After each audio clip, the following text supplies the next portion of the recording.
Posizioaren autofuntzioak kalkulatuko ditugu.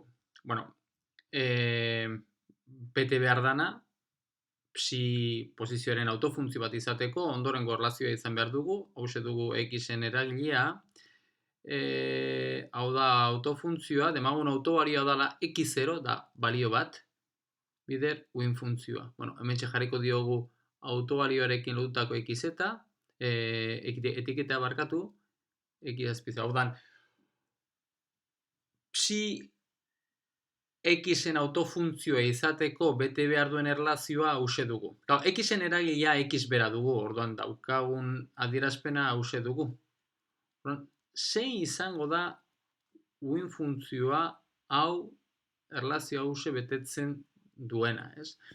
Ez dago argi, ez dago holan jarrita, bintzat ez dago horren argi, ematen du x bider uin funtzioa, x bider, emitxe daukaguna da x bider funtzioa, da berdin x0, beraz, bakari dauka nolabait x-en, ez du, bakari dauka balio bat x0 puntuan, nolabait, bider uin funtzioa. Zein izan daiteke alako funtzio bat.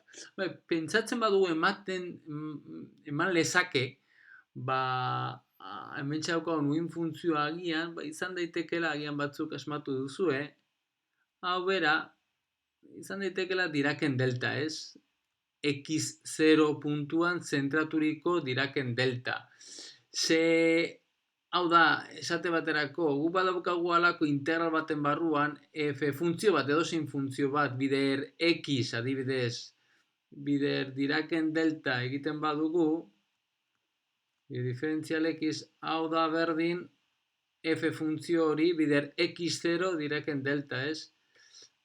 Orduan, hemen diferentzial x. Orduan, Diraken deltak bakarrik x0 puntuan, zentaturi badago x0 puntuan, x0 puntu horretan bakarrik balio hartzen duen, ez beste guztietan 0 denez, horregatik x zentzuzko edo balioa hartzen du x0 puntuan, ez? Hora izan daiteke olakoren bat. Baina, hau pixka bat, igual, misterioso dozeo zer, olakor zeo zer izan daiteke, eta hori dela eta zera egingo dugu. Kalkulatuko dugu x-en batez bestekoa, baina horretarako joango gara momentuen adierazpenean. Momentuen adierazpenean. Ze adierazpidean, barkatu.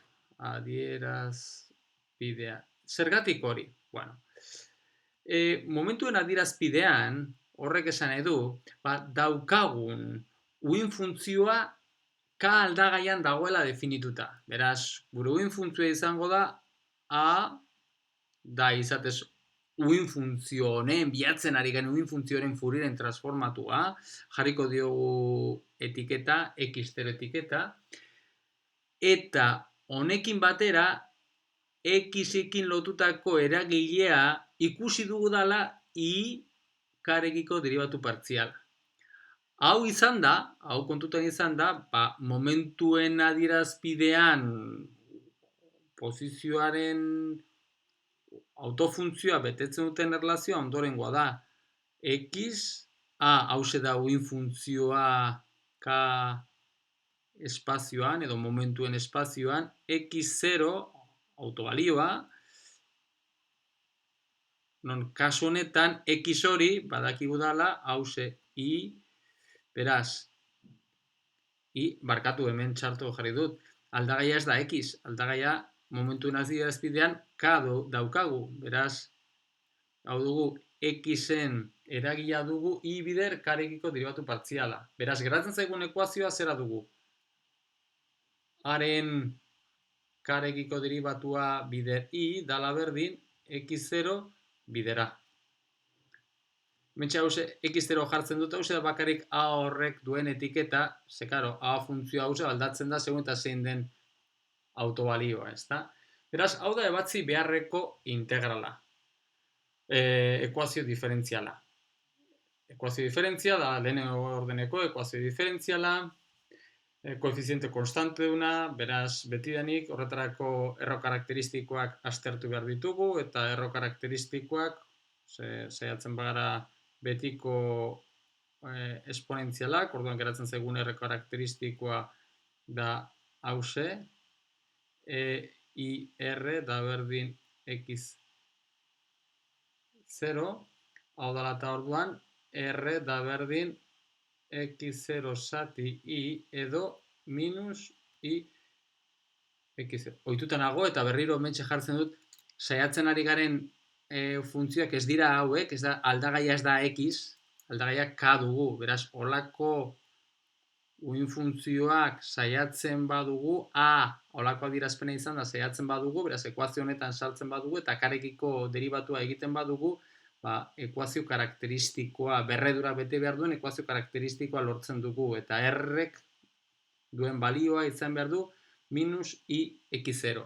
Beraz, lortu dugu A dala berdin E ber minus I x0 bider K, eta beti da aurrean daukagu alako konstante bat, ez? Printzipioz, edozein konstante bat izan daitekena.